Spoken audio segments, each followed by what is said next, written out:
Chers téléspectateurs de Amani TV, la télé de l'Afrique, bonjour et bienvenue dans votre émission Entretien avec. Aujourd'hui, nous recevons Madame Maricham Soumaré, cadre comptable à la direction de l'ASECNA, secrétaire générale du syndicat autonome des travailleurs de l'aéronautique du Sénégal. Elle est aussi initiatrice du réseau des femmes africaines de la ZLECAf. Elle milite en faveur des droits de la femme, de leur autonomisation sociale et économique. Madame Soumaré, bonjour et bienvenue. Bonjour Sophia. Déjà, merci beaucoup pour l'invitation. Et je vais encore en profiter pour remercier le directeur général, M. Wan, d'avoir bien voulu accepter notre demande. Merci encore. Le plaisir est pour nous, Madame Soumaré, de vous recevoir aujourd'hui. J'ai un peu parlé de votre parcours. J'imagine qu'il y a d'autres choses à dire encore. Pour commencer, j'aimerais vous demander de combler peut-être un vide que j'aurais pu laisser dans votre présentation. Merci encore, Sophia. Donc, je suis en même temps la secrétaire exécutive du réseau de travailleurs africains pour la transition juste. Et je suis la présidente du pôle autonomisation des femmes de CL2D Africa, qui est le consortium des leaders pour le développement durable de l'Afrique, qui doit tenir son assemblée générale le 4 octobre à l'école régionale de la navigation aérienne sur la route de l'aéroport de Yoff. À travers vos différentes casquettes et vos différents postes, on voit une panafricaine, hein, une vraie panafricaine quand vous parlez de tout ce que vous faites. Est-ce que vous vous définirez comme telle? Oui, je suis une vraie panafricaine, raison pour laquelle en 2023, je me suis dit que puisque les femmes toujours sont laissées en rade et que la ZLECAf a été lancée en 2021 lors de la Covid, nous allons aussi prendre le train en marche, nous les femmes, pour que la mayonnaise prenne avec nous, comme j'ai l'habitude de le dire, parce que, comme vous le savez, très souvent dans les politiques publiques, dans l'élaboration, les femmes sont laissées en rade. On ne voit pas de budget sensible au genre, leur préoccupation n'est pas parfaitement prise en compte. Donc c'est pourquoi nous avons lancé ce réseau-là, pour faire appel à nos chefs d'État, leur dire que nous sommes là à vos côtés pour vous soutenir pour la réussite de la zone de libre-échange du continent africain, qui est un projet phare de l'agenda de l'Union africaine. Et en restant sur ce volet justement panafricaniste, comme vous vous définissez comme tel, moi j'aimerais bien voir avec vous, selon vous, quels sont les avantages à être panafricaniste? Pourquoi est-ce que tout Africain devrait se voir comme panafricaniste? Merci Sophia pour la pertinence de votre question. Je disais tantôt que le président Senghor avait l'habitude de dire qu'il faut s'enraciner d'abord et s'ouvrir aux autres. Vous savez, nos pays sont vraiment de petits pays qui ont été portionnés par le colon. Donc nous avons tout intérêt à nous regrouper parce que nous sommes à l'heure des grands ensembles. Les États-Unis sont le parfait exemple. L'Union européenne aussi est là. Et la ZLECAf, qui regroupe 54 États de l'Union africaine, est un marché de 2,5 milliards de consommateurs. Donc plus grand que le marché des États-Unis et plus grand que le marché de l'Union européenne. Nous avons tout intérêt à rendre effective la ZLECAf parce que nous n'aurons plus besoin d'importer, comme nous le faisons actuellement. L'Afrique importe 70 milliards de dollars, c'est colossal. Oui, de produits de consommation, ça c'est très colossal. Et notre commerce intra-africain est vraiment faible. Nous sommes à hauteur de 15-17%, alors que l'Europe est à 70%. Donc nous avons beaucoup à faire entre Africains, alors que nous sommes, par exemple, le Sénégal et la Gambie, le Sénégal, la Côte d'Ivoire, nous sommes des pays vraiment voisins, le Sénégal, la Mauritanie. Nous pouvons commercer entre nous. Et dans ce cadre-là, les femmes aussi ont tout à gagner parce que c'est les femmes qui sont surtout dans le commerce intra-africain, mais elles rencontrent d'énormes difficultés sur les routes entre les frontières. Elles sont victimes de harcèlement, parfois de viol. Elles sont victimes de rackettage. Donc, c'est le calvaire que les femmes sont en train de vivre au niveau des frontières dans le cadre du commerce transfrontalier. Donc, nous interpellons nos chefs d'État, ceux qui n'ont pas encore ratifié la ZLECAf, qui a été signée en 2018, mais mise en œuvre en 2021, parce que c'était la Covid qui a fait que l'information n'est pas bien passée, mais les États sont en train de faire tout leur possible à travers des émissions télé, à travers des caravanes de sensibilisation et des campagnes de sensibilisation pour que les populations puissent l'approprier. Parce que c'est un projet qui est vraiment innovant, la ZLECAf. Et nous, Africains, nous devons en profiter de cette zone de libre-échange pour déjà l'intégration africaine, mais aussi pour la monnaie unique, l'union douanière, tout ça entre dans le cadre de la ZLECAf. Et restons-y sur ce projet, comme vous l'avez dit, tellement important. Vous l'avez dit vous-même, la signature a été faite en 2018, puis le lancement officiel, on va dire, en 2021, avec tout ce que cela veut dire, en plein Covid. Avec ce contexte-là, est-ce que vous pensez, deux questions en une peut-être, Madame Soumaré, pour vous, est-ce que vous pensez que les gens comprennent l'aspect crucial d'un tel projet, déjà d'un point de vue public, parce que vous avez vous avez parlé, de faire passer l'information correctement. Est-ce qu'aujourd'hui vous pensez que les gens comprennent cet aspect crucial-là? Est-ce que vous pensez qu'il y a la volonté, quand je dis la volonté de tous les côtés, de faire accroître les chiffres de libre-échange entre pays africains? Quand je parle de volonté, je parle de volonté publique, je parle de volonté politique, je parle de volonté économique. Est-ce qu'elle est là, cette volonté-là? Oui, la volonté est là. Récemment, au niveau du ministère du Commerce, nous avons participé au lancement de la stratégie genre de l'accord de libre-échange du continent africain qui veut prendre en charge l'aspect genre dont je parlais tout à l'heure, parce que les préoccupations des femmes qui sont à hauteur de 80% et poussière au niveau du commerce transfrontalier ne sont pas toujours prises en charge. Nous notons une véritable volonté politique de la part des chefs d'État. C'est vrai qu'il reste encore quelques pays qui ont signé mais qui n'ont pas encore ratifié. Et là, pour le Sénégal, nous sentons une grande volonté politique de rendre effective cette zone de libre-échange du continent africain. Cependant, pour la matérialisation, c'est un peu lent. Parce qu'aujourd'hui, entre la Gambie et le Sénégal, il ne devrait pas y avoir des problèmes de frontières, des problèmes de douane, ni entre le Sénégal et la Mauritanie, parce que je voulais vous donner l'exemple du Ghana et du Kenya. Nous avons déjà, notre réseau a des chapitres déjà au niveau du Ghana, au niveau du Kenya, au niveau de la Tanzanie, au niveau du Nigeria, qui sont déjà dans le Guided Trade Initiative, comme on le dit, l'initiative du commerce guidé. Ces États sont en train d'échanger entre eux sans fiscalité, sans barrières douanières. Donc, ils sont en train de voir, de s'exercer pour que cette zone de libre-échange-là soit effective. Ils sont en train de commercer. Le Ghana est en train d'échanger avec le Kenya son cacao et le Kenya vice-versa avec le café. Donc, moi, je me dis qu'au niveau de l'Afrique de l'Ouest, c'est un peu lent. Même s'il y a une volonté vraiment manifeste qui est là, mais c'est un peu lent. En fait, je dirais, c'est intéressant, Madame Soumaré, ce que vous dites, parce que souvent on entend que, bon, parce que le Ghana et le Nigeria, ils sont à l'ouest, mais ils sont à la partie anglophone.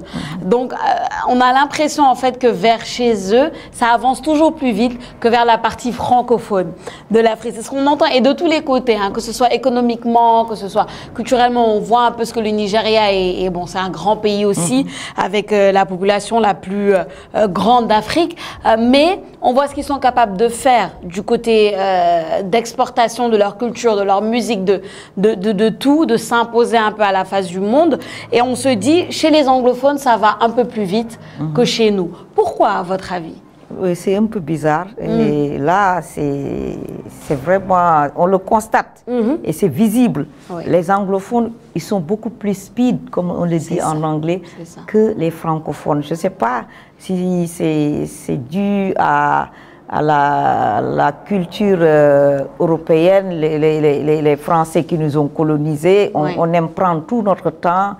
On n'est pas pressé, alors que les anglophones, ils sont speed. Oui. Ils étaient là lors du forum africain sur les systèmes alimentaires.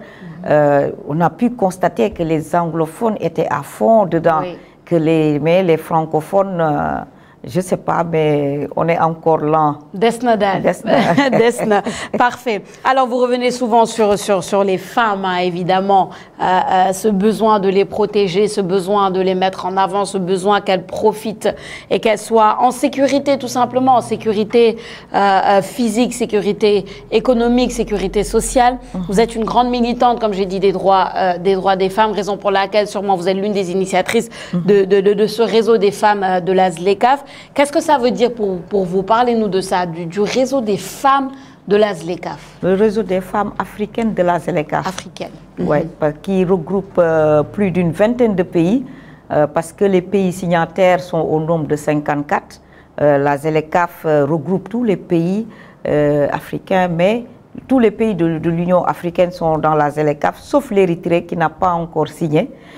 Donc, nous nous sommes dit que nous, femmes, pourquoi femmes aussi bien francophones qu'anglophones, hein, parce qu'il y a le Nigeria qui est là, le Ghana. J'ai eu à installer les chapitres au niveau du Ghana, au niveau du Nigeria, jusqu'en Tanzanie. J'ai été pour installer notre chapitre de la Tanzanie. Donc, c'est important que nous, femmes, nous nous regroupions parce que nous avons nos propres spécificités à prendre en charge.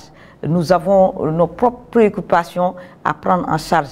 Donc, nous avons besoin de nous connaître, de nous regrouper ensemble pour nous défendre. Comme tu as dit, nous défendre sur le plan économique, sur le plan physique, sur le plan social, parce que, comme vous le savez, les femmes, jusqu'à présent, à l'heure où je vous parle, il ne se passe pas une journée sans qu'une femme ne soit tuée ou une jeune fille. Oui. Donc, les femmes ont besoin de cette protection-là, d'être protégées, de promouvoir leurs droits et de s'autonomiser, surtout économiquement. Parce que moi, j'ai l'habitude de dire aux femmes que si vous êtes autonome économiquement, vous serez moins enclin à être victime de violence.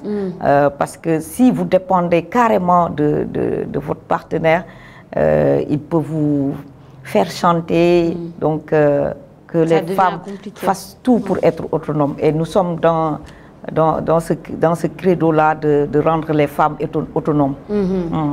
Parfait. Et on reste dans le même créneau parce que vous soutenez beaucoup aussi les femmes entrepreneurs.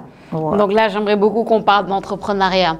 Parce que quand on regarde votre profil, quand on regarde un peu tout ce que vous faites, l'entrepreneuriat est présent. Il est au cœur.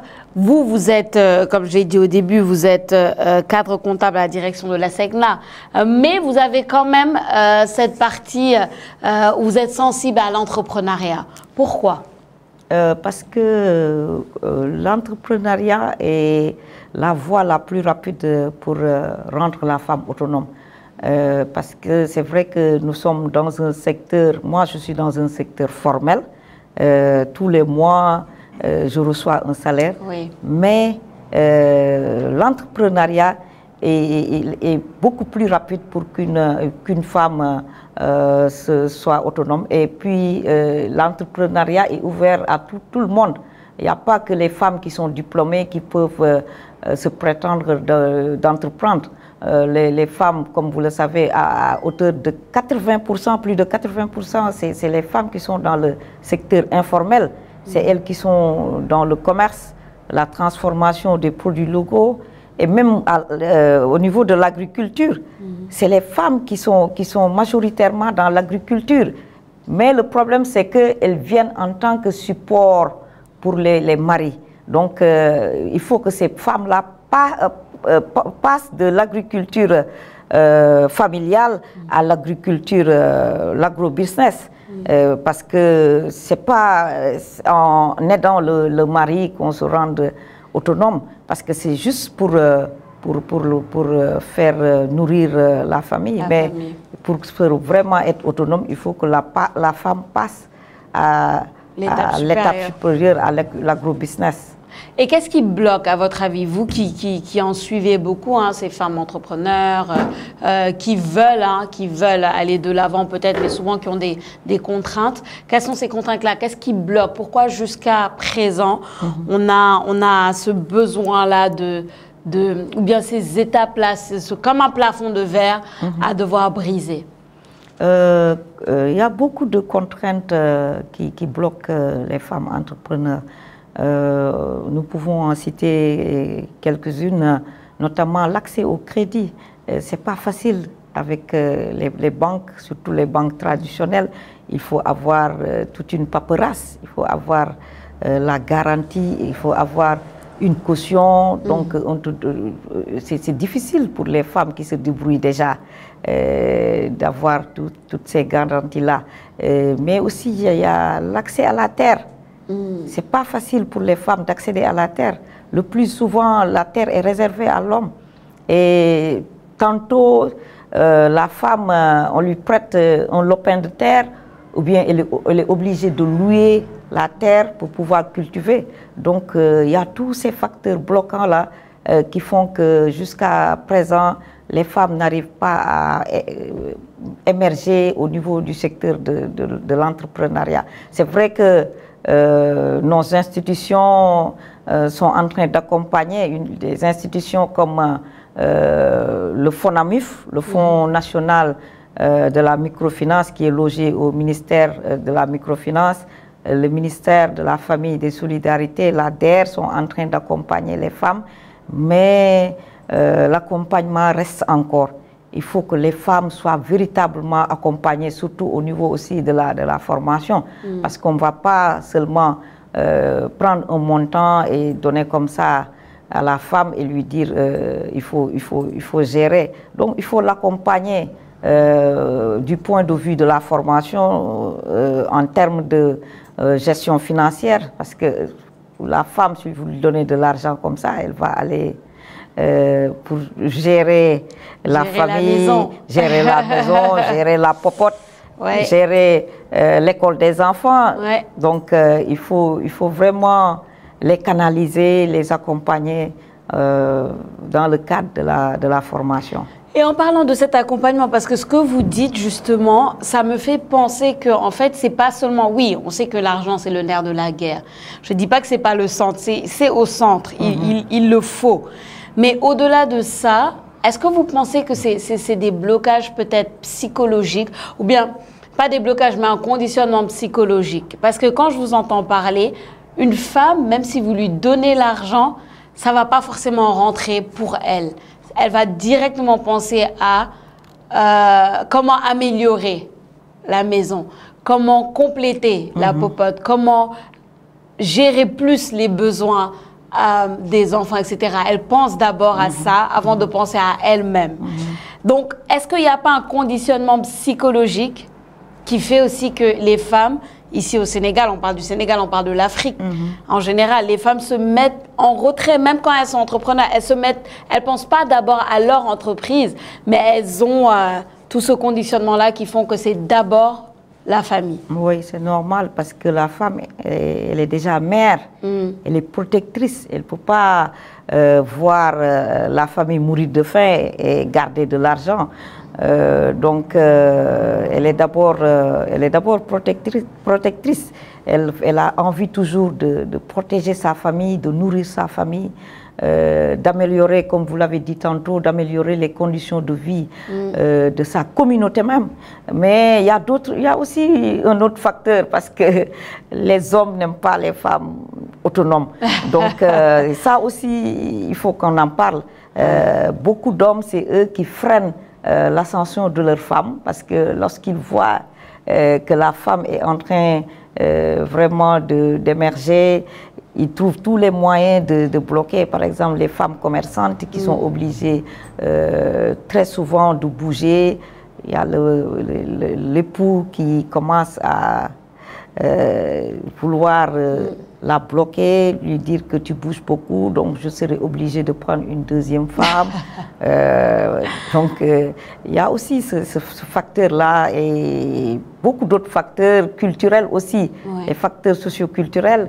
Les femmes entrepreneurs sont le plus souvent taxées de ñàkk kilifa, comme on dit en Wolof, donc qui ne sont pas soumises parce qu'elles bougent beaucoup, donc elles quittent très tôt pour rentrer très tard. Donc dans notre culture, c'est pas trop bien vu une femme qui ne reste pas chez elle, qui ne gère pas. Donc, la femme vraiment souffre. Hein. C'est profond. C'est très profond. C'est très profond. Est-ce que vous pensez qu'on peut venir à bout dans notre société de ces blocages socio-culturels? Oui, c'est vrai que ça peut prendre du temps, mais moi je me dis que j'ai de l'espoir, on y arrivera. Parce que nous, les femmes africaines, femmes leaders, nous sommes en train de sensibiliser les jeunes filles comme vous, de sensibiliser nos filles à rester à l'école, à ne pas se marier très tôt, à déjà gérer leur cursus scolaire pour que plus tard, elles puissent accéder à de hautes sphères et être autonomes. Et aussi au niveau de nos syndicats, parce que aussi je ne peux pas venir au niveau de ce plateau et ne pas parler de syndicats. Je suis secrétaire générale de syndicat au niveau de la SECNA, qui était une première qu'une femme soit secrétaire générale de syndicat, et c'était pas donné, hein, c'était pas facile. Félicitations. Donc merci, nous sommes au niveau de nos centrales, au niveau de nos syndicats de base, nous sommes en train de sensibiliser les femmes à venir au niveau des organisations et venir briguer les postes au niveau des instances de décision. Parce que si on n'est pas au niveau des instances de décision, comment on va prendre en charge nos préoccupations, les questions qui nous intéressent, nos femmes? C'est les hommes qui vont décider à notre place. Et ils vont certainement se tailler la part belle. Ah oui. Donc nous serons relégués au second plan. Donc il faut que les femmes accèdent aux instances de décision. Oui. Et pour cela aussi, il faut qu'elles soient formées. C'est pas que dire il faut que les choses soient paritaires, il faut la parité, alors que les femmes ne font aucun effort pour améliorer, renforcer leurs compétences. Donc il nous faut renforcer nos compétences, nous les femmes, parce qu'il n'est jamais trop tard. Oui, la parité dans la compétence. C'est important de le dire. Écoutez, Madame Soumaré, c'était très rafraîchissant d'avoir cet entretien avec vous, très très intéressant. J'aimerais vous laisser la possibilité, là qu'on est à la fin, de dire vos derniers mots, peut-être sur ce que vous voulez, que ce soit sur le réseau des femmes africaines de la ZLECAf, sur l'entrepreneuriat, sur les femmes, sur l'Afrique. Je vous laisse quelques minutes pour dire vos derniers mots. Je vais répéter que nous sommes à l'heure des grands ensembles. Il faut que nous, les Africains, qu'on se réunisse, qu'on fasse de grands groupes pour pouvoir accéder aux marchés internationaux. Parce que ce n'est pas facile individuellement de se débattre, d'aller même au niveau des marchés régionaux. Il faut que les femmes, déjà on a de l'espoir parce qu'au niveau de l'agenda 2050, il y a les coopératives productives solidaires qui sont en train d'être créées.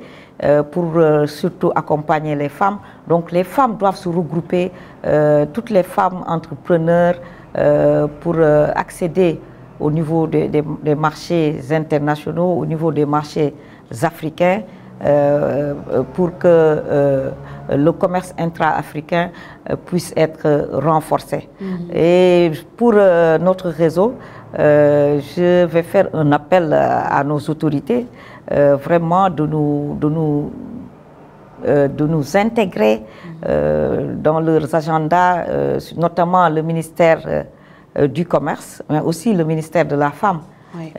Qui s'occupe de ces aspects de commerce intra-africain, mais le ministère de la Femme aussi qui s'occupe des organisations féminines. Merci beaucoup, Sophia. Merci, Madame Maricham Soumaré. C'est un plaisir de vous avoir dans cette émission. Je vous souhaite bon vent et je vous dis à très bientôt. Merci Sophia. Merci. Et merci pour tout ce que vous faites. Merci à M. Wan encore. Ça. Merci beaucoup. Merci à vous, chers téléspectateurs d'Amani TV, la télé de l'Afrique. C'était votre nouvelle émission Entretien avec. Je vous donne rendez-vous prochainement pour un nouvel épisode.